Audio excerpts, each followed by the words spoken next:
Hey, I'm Josh with Waupaca Community Media, and today we're talking with Peg and Sue at the Waupaca Area Public Library. Hello. Hi, Hi, Josh. Josh. Good to see And you. good to see you. And the good news is you guys hit your goal of 5,000 books. And I remember a couple of weeks ago when I was talking with Peg and Taylor, I kind of said maybe you'll hit 6,000, and not quite, but pretty close. Tell us how you Oh, tell us how the really this time. close. Okay, cue the cannons and the happy music and the balloons. Woo! Yeah, we did it. We did it. The whole community worked together and read over 5,000 books. And do you This have was the the first time we had a community goal. And so we didn't know how it was going to go. What number do you pick? We're like, oh, I don't know. I think it was Taylor who said, let's try for 5,000. We're like, okay, we have to start somewhere. But I think we read really more than that. It's just that I think people were reading and not recording it on our online software. And also, I think as school got closer and closer, kids were still reading, but the logging kind of fell off. But I'm going to think in my heart that we read 6,000. Oh, I'm sure we did. I read 2. I didn't record, so that's some of me. Number I've got in front of me is 5,808, I believe, is your official tally. So that's pretty. So if you put that margin of error in there, it's got to be 6,000. Yeah, that's what I think too. So I think next summer's goal needs to be 6,000. You know you can do it. I know. Oh yeah, I might even go 7,000 next year. Yeah, because by then maybe the pandemic will be over, right? Oh, we hope so. Hope so. I know. So you're working on another challenge coming up this fall. Can you disclose what that's all about yet? Ooh, I don't know. Can we, Peg? I think we should leave a little bit to be. Well, I think we can say that we're going to have a fall reading challenge using the same format. So we're going to have Beanstack again, so they can use that app that they've probably downloaded to their phone or their computer. And it's going to be interesting. We're really going to be looking at different people and different cultures and encouraging people to read about people that aren't like them. So I think it's going to be a lot of really interesting reading in the fall. So, and reading outside your comfort zone, maybe. So that would be sparking a community conversation.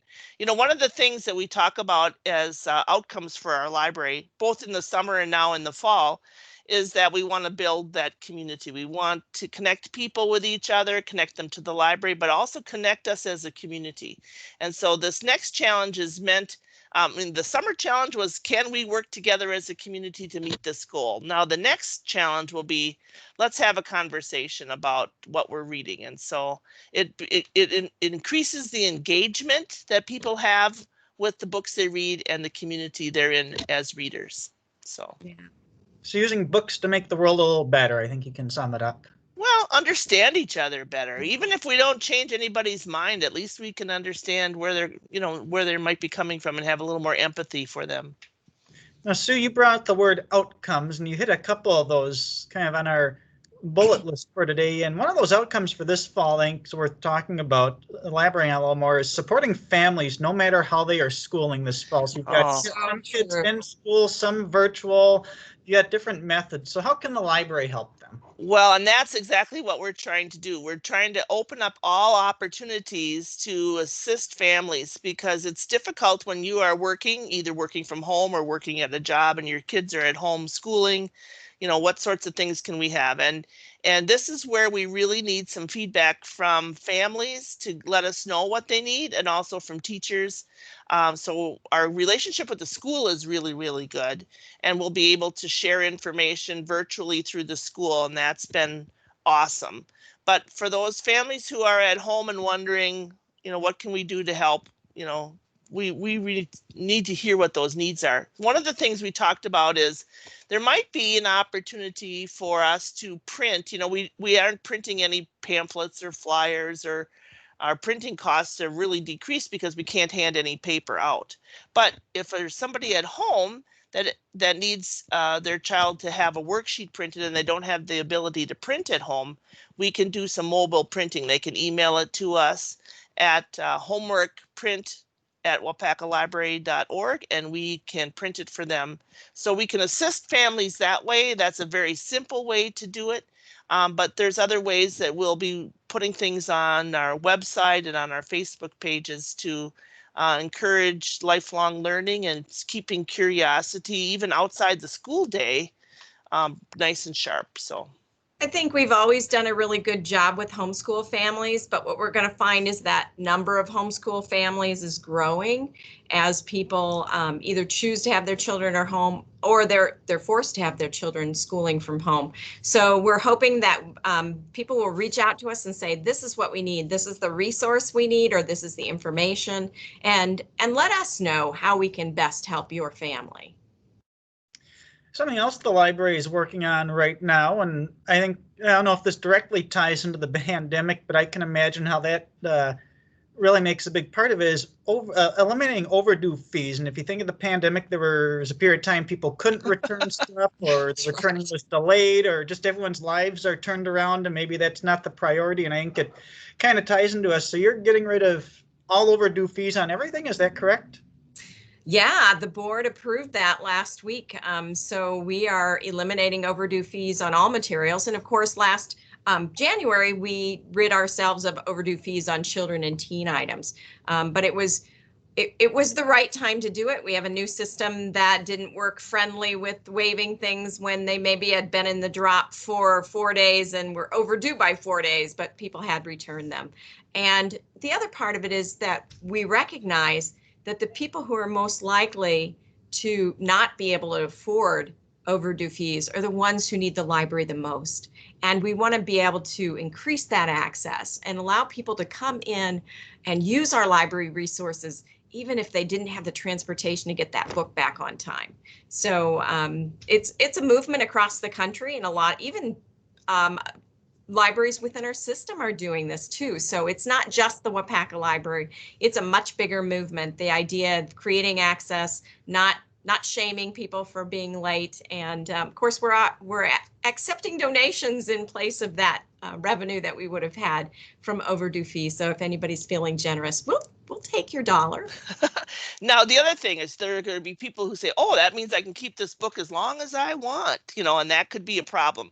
And if it's a popular item, you will still have a due date, and you'll still be expected to return it or renew it by that due date if it's possible. And if you keep it too long, you will get a bill for that item. So while that was my next question. This is just waiving overdue. It's not waiving fines or fees for maybe an item that was lost or never returned. No, it's just late fees. Yeah. So if you're a couple days late, not a big deal anymore. Just get back as soon as you can. That's right. Well, exactly. And recognizing that there may be somebody waiting for that book or that video. So please get them back on time, but we're not going to penalize you if you don't. So another thing you've got coming up, activity called Finding Dorothy, a virtual book club. How's that going to work? Pay no attention to the man behind the curtain. Yes. So Laura Jandisek started an online book club, and we've had book clubs in the past, and this one is about Finding Dorothy.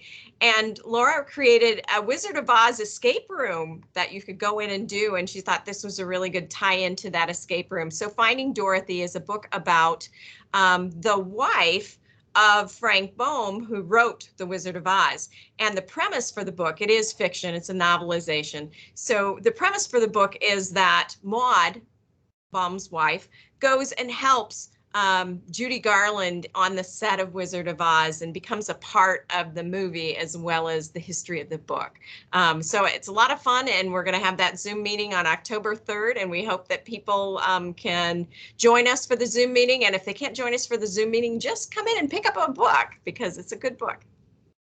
And then you've got some activities for the teens as well. Teen Book Club, you're doing some Dungeons and Dragons. Sue, I think you're going to tell us about that. Well, exactly. And, we have suspended all in-person programming. So we are really relying on Zoom meetings and Microsoft Team meetings and Google Meetups and that sort of thing. And Taylor has this for the teens and tweens in our community. This has been the most accepting platform because they're used to it, right? They're digital natives. They know exactly, they know their way around a keyboard and a computer faster than anybody else. So Taylor has several, or I think 2 groups of D&D that she manages every week. And so if your grandchild or child is interested in that, or even if you are a emerging adult. What do you call them, Peg? Well, Adults. I don't know. know. Young adults. Okay, 20 Over something. 20 something. Over 20, whatever. Yeah. And you want to play Dungeons and Dragons, contact Taylor and she'll get you going. They use Discord as a platform and it's been really popular. The other thing she's got going now is a book discussion for middle and high school students, and that's taking off. Right now they're reading the book The Hate You Give, which turned into an amazing movie too, but always read the book before you watch the movie. That's my advice. Except Finding Dorothy, you probably saw The Wizard of Oz before you do the book. Yeah, all right, An whatever. exception.